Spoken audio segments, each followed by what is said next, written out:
차은택 씨는 원래는 뮤직비디오 감독이었습니다. 이효리, 싸이, 빅뱅 등 내노라 하는 가수들이 그걸 거쳐갔고 가수 백지영 씨의 가사를 쓴 적도 있습니다. 그러던 차 씨가 이번 정부 들어 갑자기 문학의 황태자로 변신합니다. 인천 아시안게임 영상감독, 밀라노 엑스포를 연출하고 대통령직 산하 문화융성위원이 됩니다. 그리고 지난해에는 1급 공무원인 창조경제단장에까지 오르는데요. 그리고 문학의 곳곳에 그의 막강한 힘이 작용한 의혹이 잇따라 제기되고 있습니다. 먼저 차 씨가 검찰에 체포될 당시 화면 잠깐 보시겠습니다. 저 하나로 인해서 이렇게 크게 무리를 일으켜 드려 진심으로 죄송합니다. 최순실 씨와 무슨 관계입니까? 정말 이번 기회에 많이 느끼고 깨닫고 반성하고 있습니다. 우병우 수석이 뒤를 봐주고 있다고 하셨다는데 국민 여러분께 정말로 죄송합니다. 지금 심정이 어떠십니까? 정말로 죄송합니다. 전화 때문에 이렇게 정말로 많은 분들께 심려 끼쳐드리고 무리를 일으켜 진심으로 죄송합니다. 정말로 깊이 반성하고 있고 검찰에 가서 정말로 성실히 하고 정말로 진실되게 조사받고 모든 걸 솔직하게 다 말씀드리겠습니다. 믿어주십시오. 정말 모든 국민들께 정말 죄송하게 생각합니다. 대통령 만난 적 있습니까? 제일 마지막에 만난 게 언제예요? 공식적인 자리에서 몇 번 뵀습니다. 독대하신 적 없으세요? 정말로 없습니다. 정말로 없습니다. 죄송합니다. 예, 출발하겠습니다. 차은택 씨 수사 임재혁 변호사와 함께 조목조목 짚어보겠습니다. 어서 오십시오. 예, 안녕하세요. 원래 뮤직비디오로는 인정받은 감독이었다고 해요. 예, 그렇죠. 이번 정부 들어서 어떻게 보면 문학의 황태자라고 흔히 하는데 뭐 우리나라 문화 산업을 총괄하는 사람처럼 역할이 바뀌었습니다. 사실 이 문화융성위원회 위원이 되면서부터 거의 이제 뭐 1급 창조경제추진단장, 네. 문화창조융합, 뭐 본부장까지 두루 거치면서 이제 뭐 문화계 쪽에는 엄청난 영향력을 행사를 하는데 네. 사실 그 영향력이라는 게 결국에는 금전적인 이익과 인사에까지 개입을 한 걸로 지금 네. 나타나고 있기 때문에 문제가 되고 있는 거죠. 만든 뮤직비디오를 하나 들어볼까요? 싸이의 행오버를 네. 저희가 준비했는데요.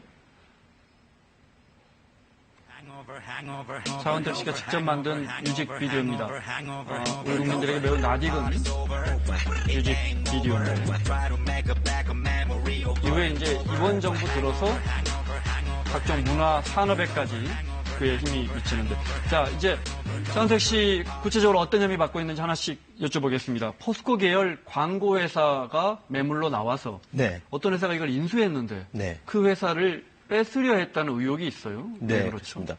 예, 그 포스코 계열 광고회사로 포레카라는 이름의 네. 회사였는데요. 포스코 쪽에서 이 회사를 매각을 하려고 합니다. 그러면서 이제 인수할 회사를 찾는데 이제 뭐 인수할 회사가 어느 정도 정해지고 나니 이제 지금 뭐 차은택 씨를 비롯해가지고 네. 좀 뭐 소위 비선실세라고 하는 그런 사람들이 이 인수하려는 회사한테 네. 포레카 지분 나중에 우리한테 줘라. 네. 80%를 내놔라라고 얘기를 하면서 이제 지금 굉장히 이제 회자되는 그런 말이죠. 묻어버린다라는 네. 말이 나오는 정도로 굉장히 좀 짙게 네. 뭐 강한 어조로 이제 요구를 했다라는 거죠. 주식을. 네. 오늘 좀 영장을 청구할 것 같은데 거기에 이제 이 부분도 혐의가 들어갈 텐데 관련해서 예. 안종범 전 수석이 역시나 개입한 것 같은데 네. 안 수석이 검찰 과정에서 이거 왜 이렇게 개입했냐 그랬더니 대통령의 뜻이라 여겨 내가 나섰다. 예. 이런 진술을 했다고 또 보도가 나오고 있거든요. 사실 이 사건에서 좀 중요하게 봐야 될 점이 권력형 비리라는 거예요. 권력형 비리라는 거는 어떻게 보면 이렇게 피라미드 구조로 돼 있거든요. 정점에 이제 누군가 있고 그 밑에 이제 하부에서 움직이는데 사실 정점에 있는 사람이 모든 걸 다 파악하고 모든 걸 다 지시할 수는 없어요. 네. 그렇지만 밑에서 이런 보고가 올라왔을 때 그걸 용인을 하고 그다음에 그냥 내버려 두면은 사실은 이것부터 벌써 개입을 했다라는 거거든요. 네. 뭐 어느 회사 지분 80% 갖고 와라. 뭐 그렇게는 얘기 안 할 수도 네. 있어요. 근데 네. 이 회사 좋아 보인다. 뭐 어느 정도 지났는데 보고를 받았어요. 아, 이게 잘 쉽게 되지 않는다. 해봐라. 라는 식의 얘기만 있었어도 네. 이거는 권력형 비리라는 그런 시각으로 바라본다면 충분히 개입될 여지가 있는 거고 그렇기 때문에 지금 안 전 수석의 어떤 그런 굉장히 중의적인 의미에 알고 있었다라는 듯한 그런 뜻을 보면은 사실은 뭐 정확한 그런 지시가 없다고 하더라도 네. 얼마든지 충분히 인지를 하고 용인을 했다라고 하면은 네. 수사선상은 굉장히 넓어져야 되겠죠. 그리고 이제 광고회사를 강탈하려 했다는 혐의를 받고 있는 것과 별개로 차은택 씨가 갖고 있는 또는 직간접적으로 관계가 있는 회사들이 예. 정부의 사업, 특히 문화 관련 사업을 독식하다시피 했다. 네. 그러면서 대기업 광고도 따왔다. 예. 규모가 어느 정도나 됩니까?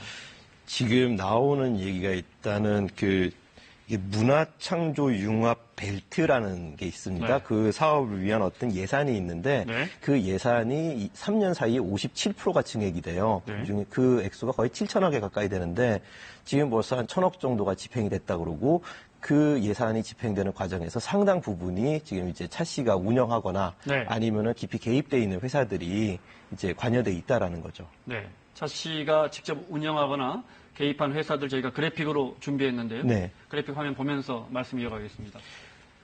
플레이그라운드가 가장 핵심인 것 같고 또 이 재단법인 미르, 그러니까 대기업들이 돈을 모아준 미르에서 플레이그라운드 통해서 문화사업을 하려고 했던 거 아니냐. 그래서 아주 중요한 회사고요. 그 밖에도 머큐리 포스트, 아메리카 픽처스, 엠박스 에디트 이런 회사들 통해서 정부의 어떤 홍보, 광고 용역을 수주했다 이런 거죠. 예, 그렇습니다. 일단 아프리카 픽처스 같은 경우에는 이제 네. KT 광고라든지 아니면 금융위원회 캠페인을 갖다가 맡아서 했다라는 얘기가 나오고 네. 있고요. 그 다음에 지금 플레이그라운드 커뮤니케이션 같은 경우에는 이제 올해 5월에 대통령께서 뭐 이제 아프리카 순방을 갔을 때 네. 각종 문화 사업을 수주했다라는 그런 뭐 얘기가 나오고 있고 현대 뭐 자동차 그룹 광고도 네. 수건을 했다. 그다음에 엠박스 에딧 같은 경우에는 요즘 뭐 유튜브에 많이 나오죠. 늘품 체조. 정아름 씨가 했다는. 예, 네. 그렇죠. 늘품 체조 영상 제작에 3억 원이 들어갔다라는 네. 얘기 있고 머큐리 포스트는 이제 사실 평창 올림픽이 이제 앞으로 있는 행사 중에서 제일 큰 건데 금액적으로나 규모로나 그 빙상 경기장 LED 개발 사업에 지금 참여를 하고 있다라는 얘기가 나오고 있습니다. 네. 자, 중요한 건 이제 차 씨가 국정 개입에 얼마만큼 영향력을 행사했거나 뭐 스스로 얼마만큼 집행을 했느냐, 그 예. 과정에서 뭐 사익을 얼마나 취했느냐 이런 부분인데 그 이른바 비선 실세 모임에 자주 등장했다. 또는 그 사람이 차은택이 실세였다 이런 주장까지 나와요. 예, 사실 그런 얘기까지 나오고 있는데 지금 이성한 전 미르재단 사무총장이죠. 이분이 이제 진술을 한 게 있어요. 여기 보면은 아예 비선 모임이 있었다라는 네. 얘기가 있고 대통령 자문회의적인 성격이었다. 뭐 심지어 30cm 두께의 어떤 뭐 청와대 자료를 갖고 와가지고 검토를 하고 네. 심지어 그 검토하는 내용들이 이제 뭐 장관 인사까지도 얘기가 나온다라는 거는 근데 그 비선 모임에 차은택 씨도 당연히 있었다라는 있었다. 거죠. 예. 네. 사실 뭐 이건 아직 이성한 전 사무총장의 증언이기 때문에 네. 진실은 더 규명이 돼야 되겠지만은 네. 뭐 괜히 흘러나오는 얘기는 아닐 거라고 생각합니다. 네, 그걸 이제 구속된 정호성 비서관이 매일같이 갖다 줬다라는 주장입니다. 예, 그죠? 네. 그렇죠 지금. 이성한 전 미르재단 지금 말씀하신 전 사무총장이죠. 예. 그 이제 인터뷰에서 이런 식으로 자꾸 하다가 문제가 생기면 어떡하냐 그랬더니 차은택 씨가 내 뒤에 우병우 수석이 있으니까 걱정하지 마라고 했다는 주장까지 나왔어요. 예, 이게 뭐 모금이라고 하는 표현이 좀 맞을지는 모르겠지만 네. 이제 대기업들로부터 이제 돈을 모을 때 그 과정에서 이제 약간 문제 제기가 있었던 거죠. 이거 이렇게 해도 되는가라는 거에 대해서 이제 이 전 사무총장이 이제 차 씨한테 얘기를 했는데 차 씨가 뭐 아예 우병우 전 수석의 명함을 보여주면서 네. 뭐 자문 받고 있다, 컨설팅 받고 있으니 문제 없을 거다라고 했다고 합니다. 네. 자, 이렇게 승승장구하면서 그러면서 본인뿐 아니라 주변 인물들까지 요직에 올렸어요. 네. 저희가 그래픽으로 준비했습니다. 보면은 이제 김종덕 전 문화체육관광부 장관. 대학 은사시죠? 예. 네. 홍대 시절 은사고, 김상률 전 청와대 교육문화수석 같은 경우에는 이제 외삼촌, 네. 가족이고요. 그 다음에 송성각 전 한국콘텐츠진흥원장 같은 경우에는 이제 업계 선배이자 여러 가지 옛날에 일감을 좀 주고, 네. 심지어 이 동일주사 회사까지 운영했었다라는 얘기가 나오고 있죠. 네. 근데 이제 중요한 거는 이제 어떤 뭐 임명 순서라든지 어떤 시간적인 걸 보면은 지금 고영태 씨로부터 이제 차은택 씨 얘기가 나왔거든요. 네. 고영태 씨하고 차 씨가 만난 게 이제 2014년이다 네. 얘기가 나오고 그 두 사람이 회사를 차린 게 2014년 7월 정도다라는 얘기가 나와요. 네. 근데 이제 문화융성위원회 위원으로 이제 차 씨가 들어가는 게 네. 2014년 8월입니다. 그리고 또 같은 달에 김종덕 전 장관이 이제 부임을 하게 되고, 그리고 그해 11월에 김상률 전 수석이 들어오고, 또 그해 네. 12월에 이제 송성각 전 원장이 이제 뭐 부임을 하게 되는데, 네. 사실은 이제 시기적으로도 분명 뭔가 어떤 입김이 있었던 거 아니냐라는 의혹을 네. 충분히 살 수 있는 거죠. 송성각 전 원장은 이제 삼성의 계열사죠. 제일기획이라는 이제 큰 광고 회사인데 거기에 이제 임원으로 있던 분인데. 네. 그러니까 이제 아무래도 뮤직비디오 같은 일감을 차은택 씨에게 자주 줬나 봐요. 갑자기 콘텐츠진흥원장이 됐어요. 아주 그렇죠. 이례적인 거 아닙니까? 정말 이례적인 거죠. 네. 사실은 뭐 어떤 식으로 임명이 됐는지 그 부분에 대해서는 진짜로 사실 규명이 필요할 것 같습니다. 이 부분은. 네. 구속됐는데 구속된 혐의도 좀 설명을 해주시면. 구속된 혐의 같은, 예, 그렇죠. 네. 이제 보면은 포레카 인수 때 이제 참여를 했거든요. 네. 그때 이제 인수에 참여하면서. 오늘 영장 실질 심사를 받는군요. 예, 그렇죠. 이제 뭐 지분 넘기라라는 그런 강요 행위에 같이 네. 동참했다라는 게 있는 거고, 네. 또 하나는 이제 차관급이거든요. 이 컨텐츠 진흥원장이라는 자리가. 네. 근데 이 자리에서 이제 공사 일감을 주는 대가로 뭐 한 3,800만 원 정도를 이제 뭐 받은 혐의도 있는데, 이거는 뭐 폭처법이라고 하죠. 폭력 행위 등 처벌에 관한 법률상으로 이제 공동 강요 네. 혐의가 될 수 있다라고 보고 있는 거고, 또 하나 이제 뇌물수수도 네. 가능하겠죠. 또 다른 논란 하나만 더 살펴보겠습니다. 네. 최순실 씨가 자주 다니던 단골 성형외과가 있었다는데 사실은 예. 이제 전문의가 아니라면서요. 그러니까 네, 성형외과가 그렇습니다. 아니고 의원이겠죠. 이제 성형을 해주는 이 병원에서 만든 화장품이 청와대 명절 선물 세트로도 포함되고, 그러니까 선물 세트 중에 하나로 포함되고, 예. 또 신라 면세점으로도 들어갔다는 거예요. 여기에도 아무래도 뭔가 입김이 있었던 거 아니냐. 사실은 이 알려진 화장품이 아니에요. 네. 뭐 알려지지 않았다고 해가지고 뭐 제품의 질하고는 전혀 다르겠지만은 면세점 입점이라는 거는 사실 굉장히 어렵거든요. 네. 요건도 까다롭습니다. 네. 근데 신라 면세점에 갑자기 입점을 했다. 네. 그리고 그 상품이 뭐 청와대 어떤 명절 선물로 나온다라는 거는 굉장한 특혜죠. 네. 그리고 심지어 이제 그 회사의 관계자들이 대통령 순방 때 같이 나간다라고 네. 하는 것은 쉽게 납득이 가지 않는 부분이죠. 여쭤보려고 했습니다. 네. 그 의원이죠, 그러니까 예. 그 성형외과 원장이 박 대통령 순방에 3번이나 따라갔어요. 오늘 청와대는 기업들이 원하면 데려가는 거다. 비용도 기업들이 내는 거다. 이런 입장을 밝혔는데 성형외과 의사가 그러니까 성형외과 전문의가 아니라서 예. 뭐라 표현해 그런데 그러니까 그 의사가 대통령 순방을 3번이나 따라간다는 것 자체가 이례적인 거 아닙니까? 지금 청와대는 원해서 자기 비용을 내고 갔다라고 하는데 네. 원한다고 다 갈 수 있는 곳이 순방은 아니거든요. 네. 굉장히 이제 뭐 절차도 까다롭고 요건도 까다롭고 보안상의 이유도 있기 때문에 네.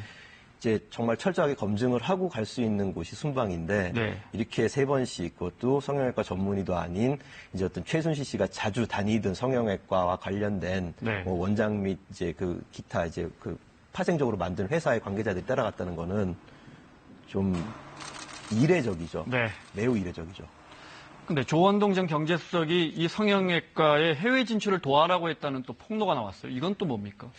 이게 폭로 내용을 보면 작은 의원이거든요. 예, 작은 유명하지도 의원인데 않은. 작은 네. 의원인데 근데 경제수석까지 나서서. 예, 작은 의원인데 이제 해외 아무래도 뭐 요즘 이제 성형외과 시장으로 보면 우리나라 굉장히 유명하지 않습니까? 네. 그럼 아예 해외 진출까지는 도와라라는 네. 얘기가 나왔는데 이게 진행이 잘 안 됐습니다. 그리고 이제 결국에는 그 조 전 수석은 이제 그 자리를 반납하게 됐는데 사실은 이 문제 때문에 반납했다라는 얘기까지 이제 나왔다는 거죠. 네. 알겠습니다. 차은택 씨 오늘 중으로 구속영장이 청구될 것 같습니다. 다음에 검찰에 불려 나올 사람 누구로 보십니까? 이른바 문고리 3인방 중에 2사람이 또 남았는데요. 그렇죠. 한 분은 지금 구속이 된 상태고요. 네. 그다음에 나머지 2분이 계시는데 네. 왜 갑자기 이름이 생각이 안 나네요. 네. 이분들이. 근데 어쨌든 지금 안봉근, 이재만 예, 전 그렇죠. 비서관이죠. 네. 안봉근, 이재만 전 뭐 비서관인데 네. 사실은 비서관이라는 분들은 청와대에서 가장 가까이 있는 사람이었죠. 네. 그 대통령 옆에서. 그리고 이제 이분들에 대해서도 당연히 수사가 갈 거라는 거는 충분히 예측이 되고 있었던 상황이거든요. 네. 일거수일투족을 다 알 수밖에 없는 사람들은 사실 비서관이에요. 네. 근데 이제 지금 비서관한테까지 이제 뭐 수사를 하겠다라는 검찰의 의지가 보인 대목인데 네. 문제는 굉장히 좀 더디게 진행이 됐다라는 거. 그리고 지금 이제 제가 하고 싶었던 얘기 중에 하나가 이제 최순실 씨 같은 경우에는 하루를 주고 이제 뭐 신병을 소환했죠. 확보하는데 네. 차은택 씨 같은 경우는 바로 신병을 확보하고 사실은 모든 혐의들이 이렇게 너무 쉽게 나오고 있어요. 벌써 네. 뭐 어떤 언론을 통해 가지고. 네. 근데 이 부분은 지금 최순실 씨에 대해서 더 집중을 하고 최순실 같은 경우에는 이제 국정 전반에 대해서 모든 걸 갖다가 다 개입했다라는 얘기가 나오는 사람인 거고 차은택 같은 경우에는 이제 어떤 뭐 문화계 쪽으로 네. 더 이제 어떤 뭐 그 경제적인 비리 쪽으로 더 가고 있는데 사실은 정말로 수사를 더 열심히 하고 더 의지를 가져야 되는 부분은 다른 쪽이 아닐까. 최순실 쪽이 아닌가? 네. 알겠습니다. 임재혁 변호사와 함께했습니다. 고맙습니다. 예, 감사합니다.